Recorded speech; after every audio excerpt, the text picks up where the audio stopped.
Welcome to the How to Succeed podcast, the show that helps you get to the top and stay there. This is how to succeed at gaining access to power.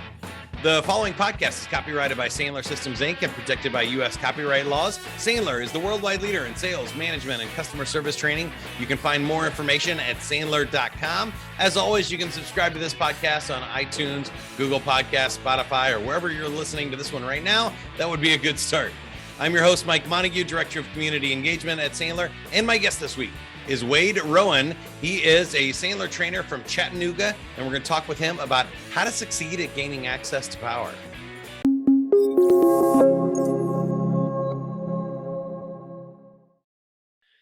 Wade, welcome to the podcast.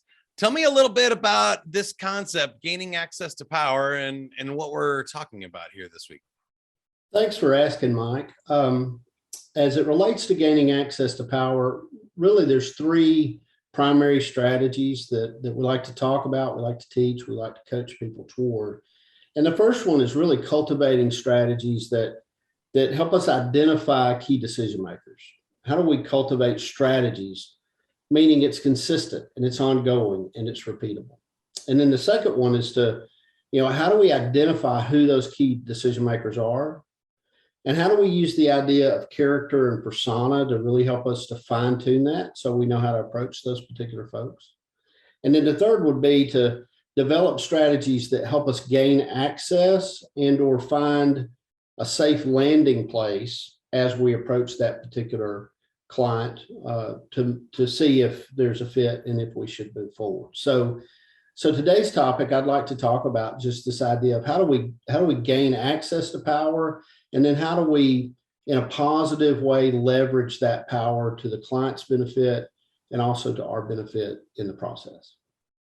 Yeah, I think this is a really interesting topic because a lot of sales training, basic concepts are like, you need to get to the decision maker and the person has ultimate authority in getting stuff done.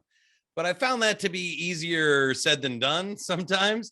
And especially if you're in enterprise sales, selling to large corporations, that can be a really messy thing, right? Like the CEO of a Fortune 500 company is not going to get on the call with the salesperson a lot of times, but there's somebody in there who has the power to make this authority, or is going to be the ultimate sort of decision maker or key influencer in the deal.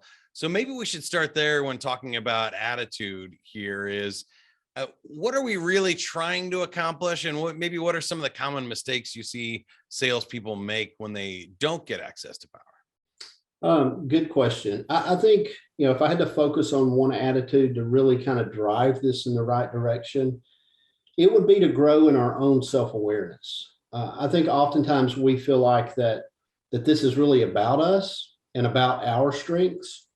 But the reality is, as we all in the Sandler world know, that people buy for their reasons, not our reasons. Mm-hmm. And, if we go old school, we have to know that the first sale really is to the appointment. So to grow in our own self-awareness, that allows us to remain confident, but not be overconfident, to be self-assured, but not overconfident, and to really begin to see if I'm going to be my best and have the most leverage in the situation, it's not about studying myself or fulfilling what I think it should be, but instead really digging in and learning what I need to learn to be best prepared in the process. Yeah, I think that's good. I think a lot of salespeople get happy ears, right? And they think because whoever they're talking to is excited means the whole organization is excited, and that may or may not be the case. And I think when you're talking about self-awareness too, I think that means being comfortable enough to maybe deal with some ambiguity on the other side, or that stuff is fluid and it's not linear like it was maybe 50 years ago, where there was a direct hierarchy of an organization and there was a role specifically defined to, buy or be in charge of this department. And anymore, I feel like teams are more and more distributed. They're collaborative.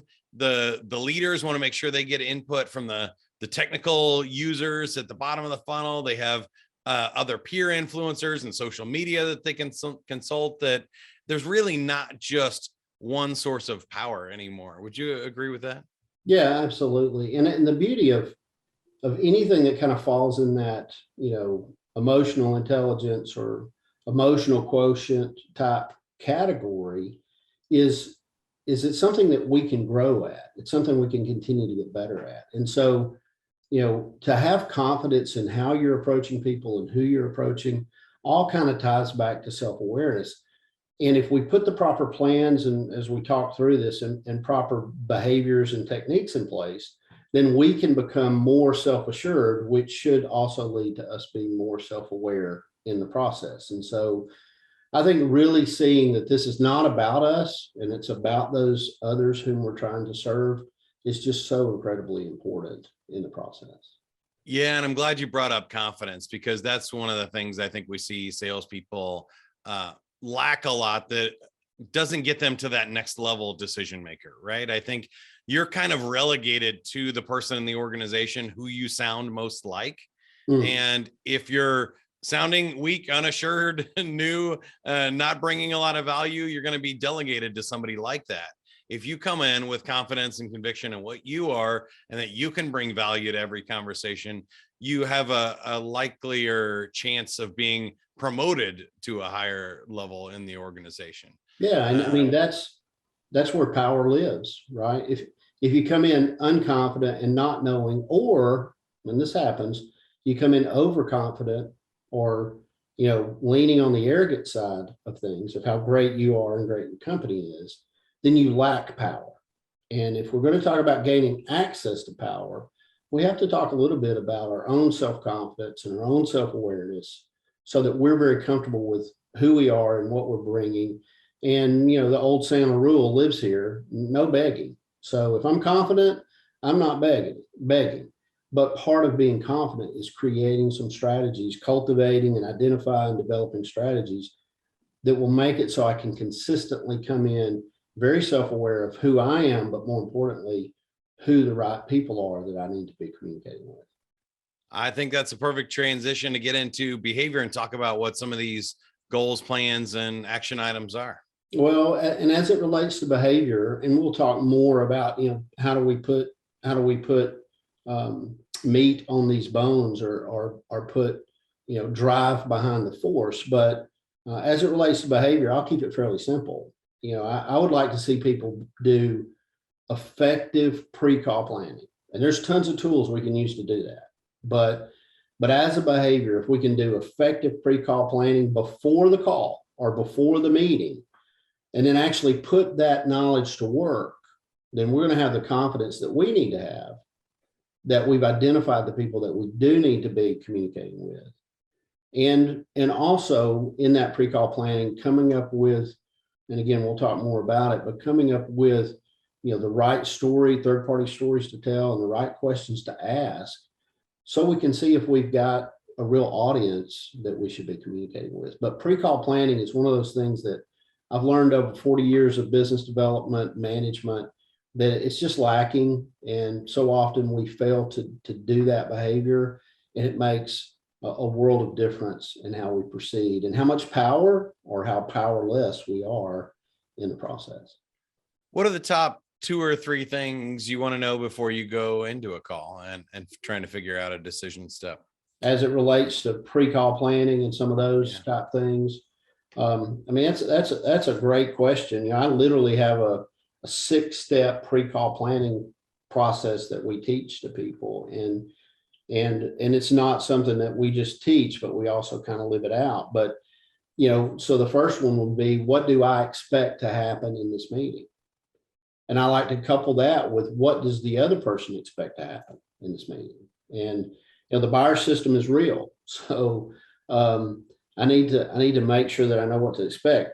So what do I expect? What do I think the client will expect? That's the first 2 steps in this. What role each person that may be involved in the meeting is going to play, and how that's going to kind of come together, and to rehearse that, practice that, make sure you don't wing that. That's very important.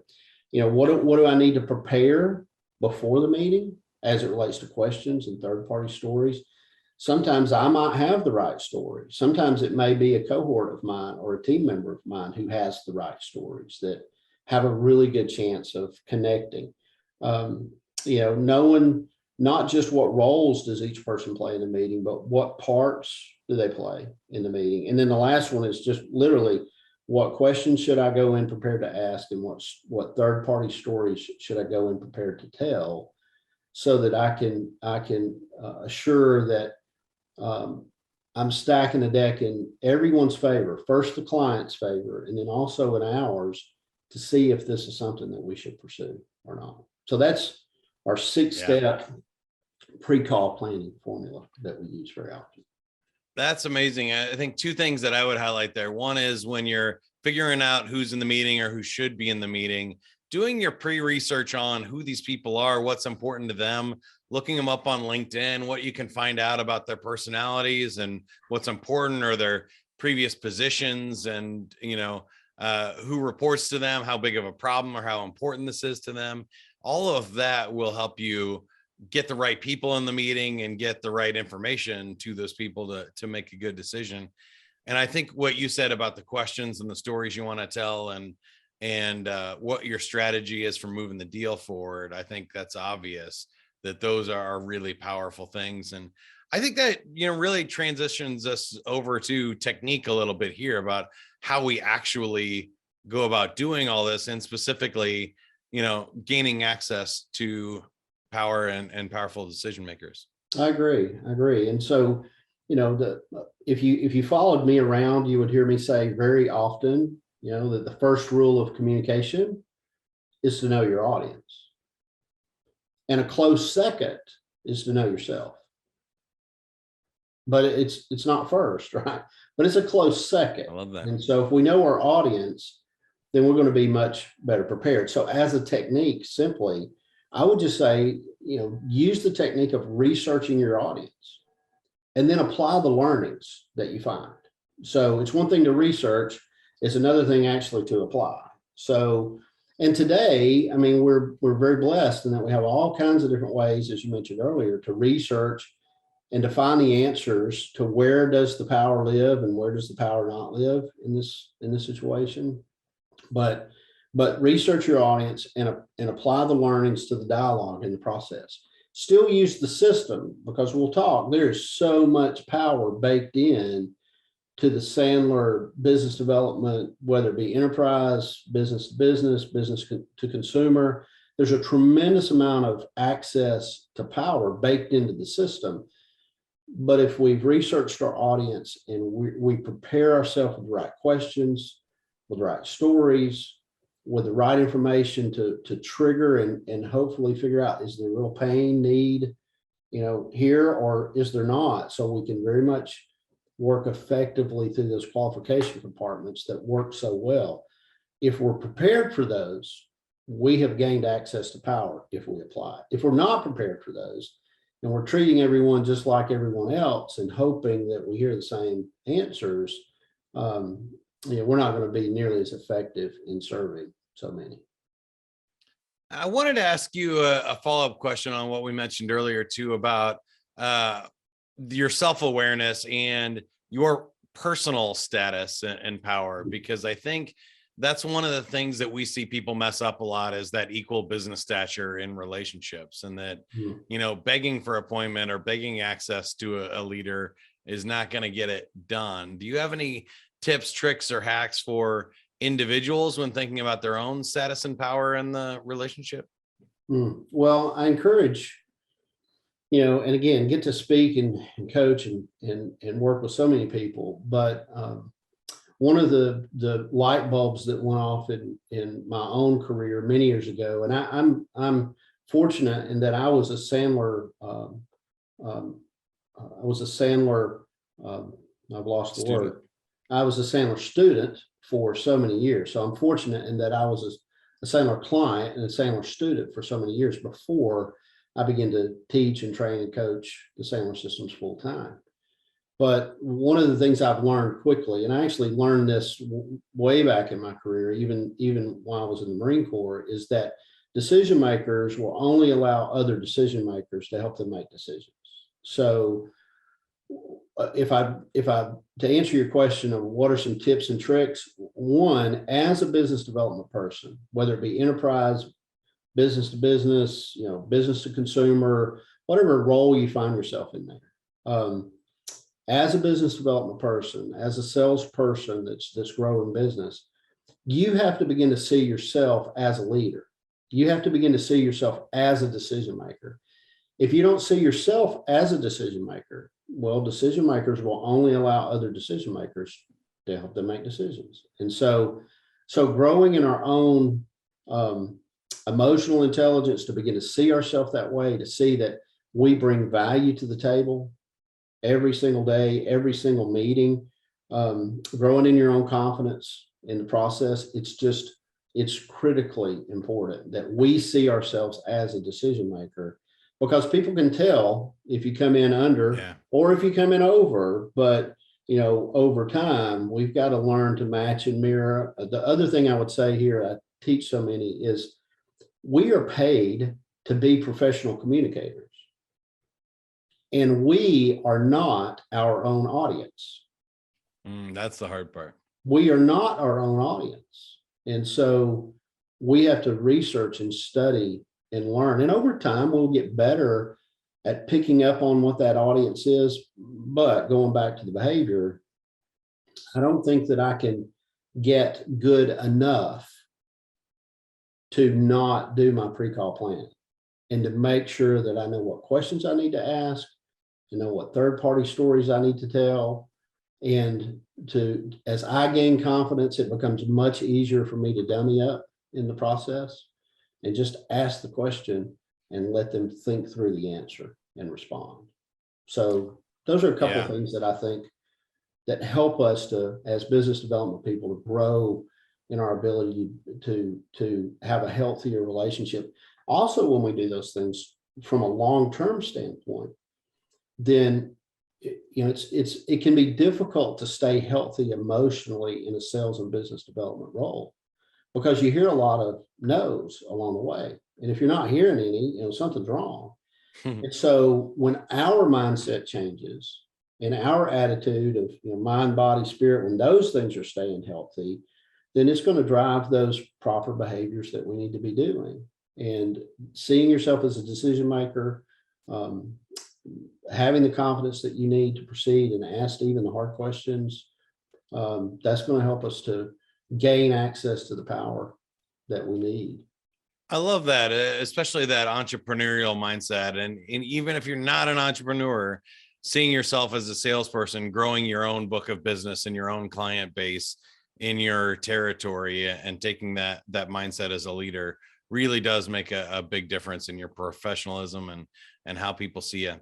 I guess, anything else that we missed, strategies, tactics, or tools that we can use to gain access to power? Yeah, access. Is it okay if I tell a quick story about access to you? That's a real life story for me.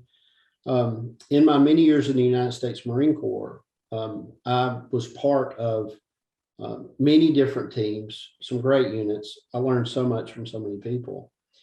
But as a leader within organizations there, most have a group of people, and in the Marine Corps, it's called advanced party up.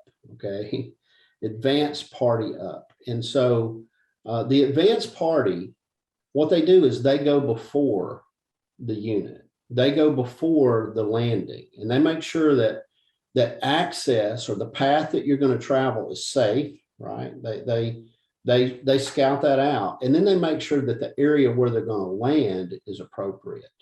And so by planning ahead, by assuring that you're doing your pre-call planning and you're studying your audience and you're stacking the deck in your favor to make sure you're talking to the right people and not the wrong people, well, you're advanced party up. So you're clearing a path for yourself, and you're giving yourself a safe place to land. Sometimes what happens is when we do that, we realize that we're entering into an area that's unhealthy. So another technique that I've learned over the years is to identify powerless processes. Oftentimes we find ourselves talking to people and we realize if our self-awareness is what it needs to be, I'm talking to the wrong person. And all that strategy I used to get to the wrong person is not been time well spent. For many years, I was in the technology industry. And one of the common mistakes that I would see many make, I know I've fallen prey to it, is we would go talk to the people within organizations who was in charge of the technology. So we would go ask for the opportunity to begin to manage their technology. And we're asking the same people or persons who are being paid to manage the technology. Well, that was a powerless process, because what would happen is they didn't want to send that up the chain and say, oh, I'm not doing a great job, so why don't we hire Wade's firm to do that? And so as we go through and as we prospect and as we grow business, I think we need to be keenly aware of, is this a safe path? Is the landing place going to be one that I can arrive with the right stories and the right questions and the right analyses and the right processes to assure that when I get there, I have a really good chance of coming across in a way that has enough power that we can do something positive to impact those people. But if I continue to go down those paths that are powerless, well, yeah, that's gonna leave me, and I'm gonna reside frustrated. And it's amazing to me how many powerless processes exist in business if we just kind of take a close look and say, okay, what's the results of all this work that you're doing in the process? Yeah, I like that. We kind of hinted at it earlier. A lot of processes on the buying side are designed to turn you into a commodity, to make it about price, to compare you against competitors. And what we found is the deals that are most satisfying to win and the ones that are easiest to win are when you have an 80% chance of winning it. You land in that place where, we're doing a proposal and you're really sure that it's at least leaning in your favor when you're doing it, and you're not wasting your time doing stuff for people that can't say yes or aren't going to buy, or trying to shop you against competitors and things like that. So I'm glad we mentioned that on the close there. Once again, we're talking with Wade Rowan, and he is a longtime Sandler trainer from Chattanooga. And you've been on the podcast here before, but I wanted to take a second here to get to know you a little bit better. At this point in your career, what is a perfect day for you? Oh, wow. Maybe leading one session, coaching 4 or 5 people, seeing the light bulbs go off. I gain so much energy from that, whether it's virtual or in person. But when I see the light bulbs go off, when I see the end results, and I see people take, small little strategies that we teach and put them to work, and then they realize those small shifts create major impact. Seeing people accomplish their own goals, their own dreams. Having business owners call me and say, wow, I can't believe that little thing made that big of a difference. So like everyone, I feed on the encouragement of others. Another big important thing for me in each day is that I do encourage others. I think that that's critical for all of us as we empower folks. And I don't think that's just in the life of a Sandler trainer like myself, but I think as business owners, as leaders, as salespeople, as customer service folks, if we bring that mindset into our days, thinking we can make a difference in their lives by treating them fairly and going over what's expected to serve well. I love to encourage people just as I love to be encouraged. So that's kind of a perfect day for me. And then at Sandler, we're always evolving. So I'm wondering what the next goal for you is, or what the next thing you're working on to become better for yourself. Recently, us Sandler trainers also sit in Sandler classes. And so recently I sat in a class, and there was a term used that I've heard many times, but it really hit me this time. And that was, we need to be kind to our future self. So one of my goals for this year is really simple, kind of 2 in part. One is, how do I find more minutes so I can serve more people? Because it's all about bandwidth. And 2, how do I stay organized enough to be kind to my future self? And those things totally tie together, because in my own organizational structure and using the technologies that are available today to do so, if I use those properly, I can be kind to myself, and I also can find minutes so I can serve other people. So that's something that's on my radar. Some people would think it's really small, but to me, that just means I get to impact and touch more lives in the process. That's awesome. If you haven't read it, there's an awesome book about your future self by Dr. Benjamin Hardy. Check that one out. Really good book. Really good. But let's wrap it up for everybody here on how to succeed at gaining access to power. 3 quick ones. What is one attitude you'd like people to have? Attitude I'd like people to have is to be more self-aware, meaning we know our own strengths and our own weaknesses. We're self-assured, but we're not overconfident in the process. And one key behavior or action item you would like people to do leaving the podcast? Do effective pre-call planning before every call and before every meeting, internal or external. Have a plan. Don't wing it. Do your pre-call planning always. And the best technique, tool, or hack to use? Research and know your audience. Research and know your audience. First rule of communication is to know your audience. A close second would be to know yourself. With the resources that we have today, there's no reason for us not to know our audience. We need to be studying our audience, knowing our audience, and then delivering upon the information and the knowledge that we get or that we gather along the way to make sure that we're communicating with them in a way that's going to be best received and it's going to be most beneficial for them. Love that. Wade, thank you for your time today. For more information on this topic, you can get any of our free resources at Sandler.com, and you can find a local trainer too. So if you don't have one already, find a local Sandler trainer or reach out to our enterprise division if you are in a multi-state or multi-location situation. As always, you can subscribe to this podcast or share it with somebody that you think needs to hear it. Thank you for listening. And remember, whatever you are, be a good one. The How to Succeed podcast is brought to you by Sandler, the worldwide leader in sales management and customer service training with over 200 locations. For more information, visit Sandler.com.